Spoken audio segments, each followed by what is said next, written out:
নমস্কার প্রিয় ছাত্রছাত্রীরা, জেডি পাঠশালা ইউটিউব চ্যানেলে জানাই তোমাদের স্বাগতম। আমি আজ প্রিয় ছাত্রছাত্রীদের জন্য একটি গুরুত্বপূর্ণ ভিডিও নিয়ে এসেছি। এই ভিডিওটি কি গুরুত্বপূর্ণ এই কারণেই বলছি, প্রায় ছাত্রছাত্রী প্রায় অনেক পড়ালেখা করার পরেও এই কনফিউশনটা থেকে যায় যে কখন দি হবে বা কখন দা হবে। ঠিক আছে, টিএইচই তো টিএইচই কখন দি হবে বা কখন দা হবে, এই ব্যবহারটি প্রায় ছাত্রছাত্রীরা বা প্রায় অনেক পড়াশোনা করার পরেও ওই ব্যক্তিরা ভুলে যায় বা কনফিউশন থেকে যায় যে কখন দি হবে বা কখন দা হবে। ঠিক আছে, তো এই কনফিউশনটা দূর করার জন্য প্রিয় ছাত্রছাত্রীদের জন্য আমি এই ভিডিওটি নিয়ে এসেছি। যদি আমার চ্যানেল নতুন হয়ে থাকে তাহলে প্লিজ আমার চ্যানেলটিকে সাবস্ক্রাইব করে রাখো, এবং ভিডিওটি দেখার পরে যদি তোমাদের ভালো লাগে থাকে তাহলে প্লিজ ভিডিওটিকে অবশ্যই লাইক, শেয়ার অ্যান্ড কমেন্ট করবে। এবং আরও এই ধরনের ভিডিও পাওয়ার জন্য, আরও এই ধরনের গ্রামাটিক্যাল ভিডিও পাওয়ার জন্য, আরও এই ধরনের ব্যাকরণগত ভিডিও পাওয়ার জন্য আমার চ্যানেলটিকে সাবস্ক্রাইব করে রাখো, এবং তোমাদের বন্ধুদের সাথেও ভিডিওটিকে শেয়ার করো যাতে তোমাদের বন্ধুরাও এই ধরনের গুরুত্বপূর্ণ ভিডিও পেতে পারে। তাহলে চলো ভিডিওটিকে বেশি দিন না করে শুরু করি। তো দেখো প্রিয় ছাত্রছাত্রীরা, এখানে একটি ওয়ার্ড হলো টিএইচই। তো টিএইচই আমরা কখন দি হিসেবে ব্যবহার করব, কখন দা হিসেবে ব্যবহার করব, তো এই কনফিউশনটা দূর করার জন্য ভিডিওটিকে দেখতে থাকো। দেখো এই দায়ের উচ্চারণ, টিএইচ এর উচ্চারণ কখন দি হবে কখন দা হবে। দেখো প্রিয় ছাত্রছাত্রীরা, আমরা জানি কি ইংরেজিতে আলফাবেট রয়েছে 26টি। ঠিক আছে, আলফাবেট ইন ইংলিশ ইন 26। ঠিক আছে, 26 আলফাবেট ইন ইংলিশ। ঠিক আছে, তো 26 যে আলফাবেট রয়েছে এই আলফাবেটকে দুইটি ভাগে ভাগ করা হয়েছে, যেমন বাওয়েল এবং কনসোনেন্ট। ঠিক আছে, তো বাওয়েল আমরা কি জানি, দেখো বাওয়েল হলো 5টি, এ ই আই ও ইউ। ঠিক আছে, এ ই আই ও ইউ, এই 5টি আলফাবেটকে কি বলে, বাওয়েল বলে। ঠিক আছে, অর্থাৎ বাওয়েল হলো 5টি। তারপরে কনসোনেন্ট, কনসোনেন্ট কয়টি, 21টি। এই 5টি ছাড়া এই বাওয়েল এই যে 5টি বাওয়েল রয়েছে, এই বাওয়েল 5টি বাওয়েল ছাড়া বাকিগুলো যে রয়েছে কনসোনেন্ট বলে। তো ঠিক আছে, তো দেখো প্রিয় ছাত্রছাত্রীরা, একটা কথা মনে রাখবে যে যদি কোনো ওয়ার্ড এর আগে, ঠিক আছে, যদি কোনো ওয়ার্ড বাওয়েল দিয়ে শুরু হয় তখন তার আগে দি হবে, তার আগে যদি টিএইচ থাকে দি হবে। আমি আরেকবার বলছি প্রিয় ছাত্রছাত্রীরা, দেখো দেখতে থাকো, যদি কোনো ওয়ার্ড বাওয়েল দিয়ে শুরু হয় এবং তার আগে যদি টিএইচ থাকে তখন এই টিএইচকে আমরা দি হিসেবে উচ্চারণ করব, দি, দা নয়, দি। দেখো প্রিয় ছাত্রছাত্রীরা, দেখো এখানে ই রয়েছে, কি রয়েছে, ই। তো ই একটি বাওয়েল, আমরা জানি কি ই একটি বাওয়েল।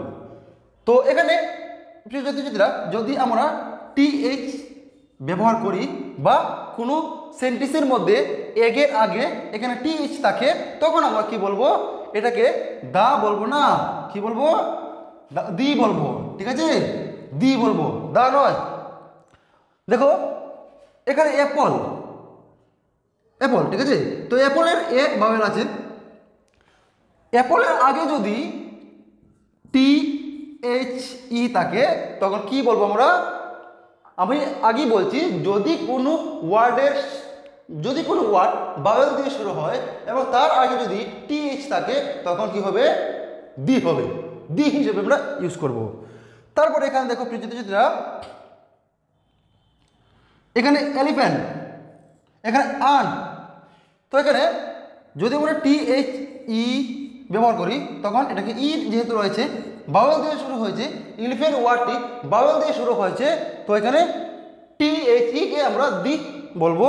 তারপর আন্ট রয়েছে, আন্টের প্রথম লেটারটি হলো বাওয়েল, তাই এখানে আমরা টিএইচ যদি থাকে তখন আমরা এটাকে আমরা দি হিসেবে উচ্চারণ করব। এখানে একটি কথা লক্ষ্য করো প্রিয় ছাত্রছাত্রীরা, আমি একটি কথা কি বললাম যে বাওয়েল থাকলেই, বাওয়েল ওয়ার্ডের আগে টিএইচ থাকলে আমরা দি বলবো, কিন্তু তার মধ্যে কিছু ব্যতিক্রম রয়েছে।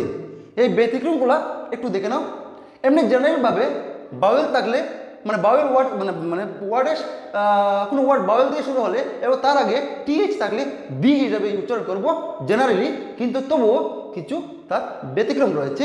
এই ব্যতিক্রমগুলো দেখো প্রিয় ছাত্রছাত্রীরা, আমি কি বললাম এখানে বাওয়েল, ইউ তো একটা বাওয়েল, ইউ মানে ইউনিভার্সিটির ইউ একটি বাওয়েল, তারপরে ইউনিয়নের ইউ একটি বাওয়েল, তারপর ইউনিটির ইউ একটি বাওয়েল, ঠিক আছে। এখানে বাওয়েল রয়েছে ঠিকই, কিন্তু এই বাওয়েলের উচ্চারণ একটি কথা খেয়াল করো, বাওয়েল যদি থাকে আমরা তো জেনারেলি ভাবে তো আমরা আমরা দি বলবো, কিন্তু যদি বাওয়েলের উচ্চারণ বাওয়েল যদি থাকে তার উচ্চারণটা যদি ইউ এর মতো হয়, শুধু যে ইউ থাকলে ইউ তো ইউ এর মতো উচ্চারণ হবে, শুধু ইউ নয়, যদি বাওয়েল থাকে আর বাওয়েলের উচ্চারণটা করতে যদি ইউ এর মতো হয়, তখন যদি এর সামনে যদি টিএইচ থাকে তখন আমরা এগুলাকে দি বলবো না, কি বলবো, দা বলবো, ঠিক আছে, দা বলবো। তো দেখো বাওয়েলের উচ্চারণ ইউ এর মতো হইলে দেখো এখানে প্রিয়চিত্রা এখানে কি রয়েছে, ইউনিভার্সিটি, ইউনিয়ন, ইউনিটি, ইউরোপিয়ান, এখানে প্রত্যেকটির মধ্যেই মানে এখানে তিনটি ওয়ার্ডের মধ্যে ইউ ইউ রয়েছে, কিন্তু লাস্টের ওয়ার্ডে দেখো ইউরোপিয়ান, প্রথম লেটারটি ই রয়েছে কিন্তু ইটার উচ্চারণ ইউ এর মতো হচ্ছে, অর্থাৎ বাওয়েলের উচ্চারণ ইউ এর মতো হইলে তার আগে যদি টিএইচ থাকে এই টিএইচকে আমরা দি বলবো না, কি বলবো, দা বলবো। তারপর দেখো আমি দেখাচ্ছি, এখানে যদি টিএইচ থাকে তখন কি বলবো প্রিয়চিত্রা, বলে দাও তাড়াতাড়ি, এখানে দি বলবো না, দা বলবো, কেননা মানে বাওয়েলের উচ্চারণ ইউ এর মতো হচ্ছে, ইউনিভার্সিটি বা ইউ রয়েছে বাওয়েল, আর বাওয়েলের উচ্চারণ ইউ এর মতো হচ্ছে। তারপরে ইউনিয়ন, টিএইচ যদি থাকে তখন এটাকে আমরা কি বলবো, দি নয়, দা। এখানে কি রয়েছে, ইউনিটি, ইউ এর উচ্চারণ যদি মানে ইউ এর উচ্চারণ বা বাওয়েলের উচ্চারণ যদি ইউ এর মতো হয়, তখন যদি টিএইচ সামনে থাকে তখন কি বলবো, তখন বলবো দা, ঠিক আছে।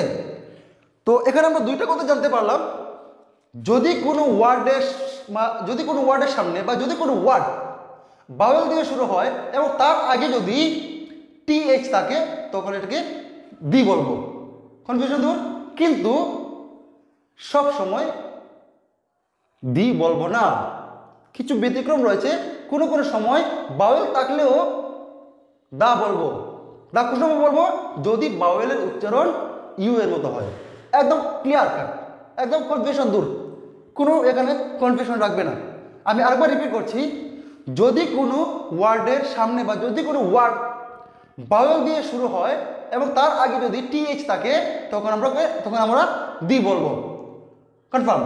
কিন্তু কিছু ব্যতিক্রম রয়েছে, এই ব্যতিক্রমটা হলো বাওয়েল থাকলেও সবসময় দি বলবো না, দা বলবো। কখন দা বলবো, যদি বাওয়েলের উচ্চারণ ইউ এর মতো হয়, ঠিক আছে। তারপর দেখো কনসোনেন্ট, এই পাঁচটি বাওয়েল ছাড়া যতগুলো রয়েছে এগুলোকে আমরা কনসোনেন্ট বলে থাকি। তো কনসোনেন্ট হলো, দেখো যদি কনসোনেন্ট থাকে তখন কি বলবো, কনসোনেন্ট থাকলে আমরা কি বলবো, মানে কি বলবো, টিএইচ কে ডাইরেক্ট দা, ঠিক আছে, দা, ঠিক আছে প্রিয়চিত্রা। এখানে যদি টিএইচ ই থাকে তখন আমরা এটাকে পেনের পি রয়েছে কনসোনেন্ট, তাই এখানে আমরা দি বলবো না, দা।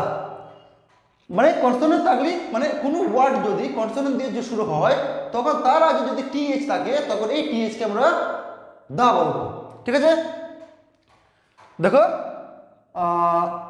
বয়, বয় বি একটি কনসোনেন্ট, তাই এই টিএইচ কে আমরা দা বলবো। ম্যাঙ্গো, ম্যাঙ্গোর এম একটি কি কনসোনেন্ট, তাই টিএইচ থাকলে আমরা কি বলবো, দা বলবো। তারপর দেখো পুরের পি একটি কনসোনেন্ট, তাই এখানে কি হবে, টিএইচ থাকলে দা বলবো। সেমভাবে বুক একটি কনসোনেন্ট, তাই টিএইচ থাকলে দা বলবো। সি একটি কনসোনেন্ট, তাই দা বলবো। ডি একটি কনসোনেন্ট, তাই টিএইচ কে আমরা দা বলবো, ঠিক আছে। দাকে আমরা দেখো প্রিয়চিত্রা এইভাবে আমরা কেউ দা এইভাবে লিখে থাকে, বাংলা হচ্ছে দা, তারপরে দা দি সরি দা, তারপরে এরকমও লিখে থাকে, যেটা তোমাদের সুবিধা হয় এটাই বলতে পারবে বাংলাতে উচ্চারণ, দা দা মানে দা, ঠিক আছে। তো দেখো প্রিয়রা, এখানে আমরা একটা কনফিউশন মানে একদম ক্লিয়ার হয়ে গেল। যদি কনসোনেন্ট থাকে, যদি কোনো ওয়ার্ডের সামনে কনসোনেন্ট থাকে এবং তার আগে যদি টিএইচ থাকে, তখন এই টিএইচকে আমরা দা বলবো। একদম ক্লিয়ার। কিন্তু তার মধ্যেও একটি ব্যতিক্রম, ছোটোখাটো ব্যতিক্রম রয়েছে। কিন্তু মানে সবসময় আমরা মানে কনসোনেন্ট থাকলেই যে আমরা সবসময় দা বলবো তা নয়, কিছু ব্যতিক্রম রয়েছে। এই ব্যতিক্রম থাকার কারণে আমরা দা না বলে দি বলতে হবে। এই দি যে বলতে হবে কনসোনেন্ট থাকলেও, দেখাচ্ছি দেখো, কনসোনেন্টের উচ্চারণ বাওয়েল, কনসোনেন্ট থাকলেও তার উচ্চারণ যদি বাওয়েল এসে যায় বা বাওয়েল হয়ে যায় উচ্চারণটা, আর এই কনসোনেন্ট যদি সাইলেন্ট থাকে, ঠিক আছে, একটা তো মানে একটা কথা তো যে মানে কনসোনেন্ট থাকলেও তার উচ্চারণটা যদি বাওয়েলের মতো হয়ে থাকে, তখন আমরা দা না বলে দি বলবো। এবং আরেকটি কারণে আমরা মানে দি বলবো। দেখো, যদি মানে কনসোনেন্ট থাকেও, যদি কোনো ওয়ার্ডের সামনে কনসোনেন্ট থাকেও, এই কনসোনেন্টের উচ্চারণ যদি না হয়, যদি কনসোনেন্টের উচ্চারণ যদি সাইলেন্ট থাকে এবং তার পরবর্তী বাওয়েল যদি থাকে, এই বাওয়েলের উচ্চারণ যদি হয়, ঠিক আছে, মানে একটু কনফিউশন দূর, মানে একদম কনফিউশন রাখবে না। আমি আরেকবার বলছি, কনসোনেন্ট থাকলেও এই কনসোনেন্টের উচ্চারণ যদি বাওয়েল মতো হয়, তখন আমরা দা না বলে দি বলবো।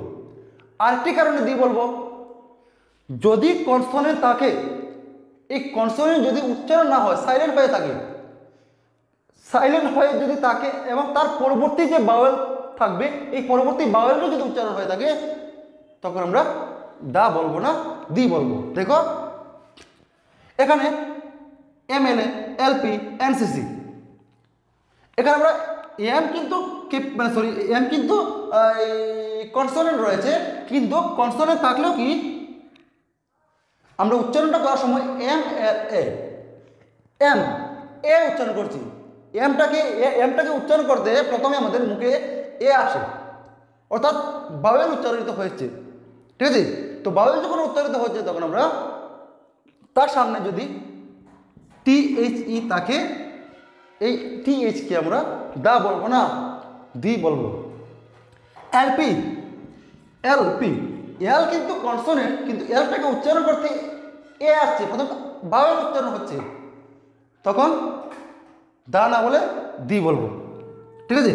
তারপর এনসিসি, এনসিসি, এন কিন্তু কনসোনেন্ট, কিন্তু এনটাকে উচ্চারণ করতে এ এ অর্থাৎ বাওয়েল, মানে এনটাকে উচ্চারণ করতে বাওয়েল সাউন্ড আসছে, তাই টিএইচ থাকলে এই টিএইচকে আমরা দা বলবো না, দি বলবো, ঠিক আছে। তারপরে ওই মানে এখানে কি রয়েছে দেখো, আওয়া, এখানে অনারেবল।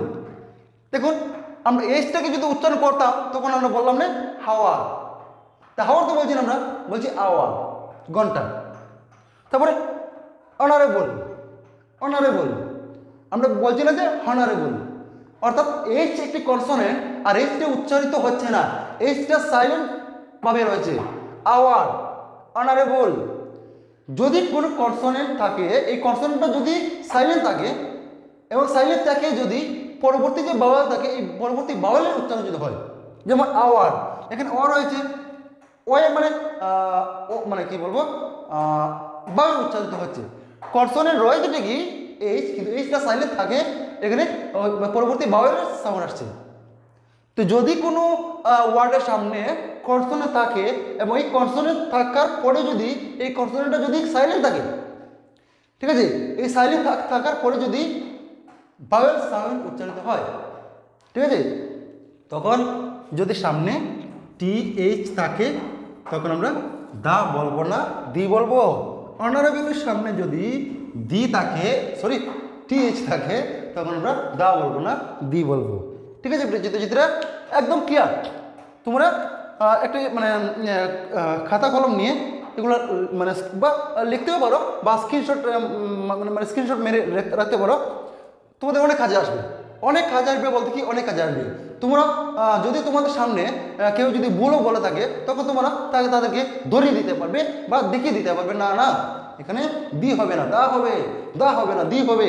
তো এরকম তোমরা প্রিয় ছাত্রছাত্রীরা তোমরা ভুলটি ধরতে পারবে এবং তোমাদের জীবনে তোমাদের ভবিষ্যতে অনেক কাজে লাগবে এই ভিডিওটি। এই ভিডিওটিকে সেভ করে রাখো প্রিয় ছাত্রছাত্রীরা, অনেক সময় কি হয় ভুলে যায়, মানে কখন দি হবে কখন দা হবে। তো এই ভিডিওটাকে সেভ করে রাখো বা ভিডিওটাকে শেয়ার মানে করে রাখো, যাতে পরবর্তীতে দরকার যদি হয় তখন যাতে এই পরবর্তীতে ভিডিওটিকে দেখতে পারো। এবং যদি ভিডিওটি ভালো লাগে থাকে তাহলে প্লিজ ভিডিওটিকে লাইক শেয়ার এন্ড কমেন্ট করো। এবং আরও এই ধরনের ভিডিও পাওয়ার জন্য, আরও এই ধরনের মজার গ্রামারগত বা ব্যাকরণগত ভিডিও পাওয়ার জন্য, গ্রামাটিক্যাল ভিডিও পাওয়ার জন্য আমার চ্যানেলটিকে সাবস্ক্রাইব করে রাখো। তাহলে আজকের জন্য বিদায় দাও, টাটা, বাই বাই।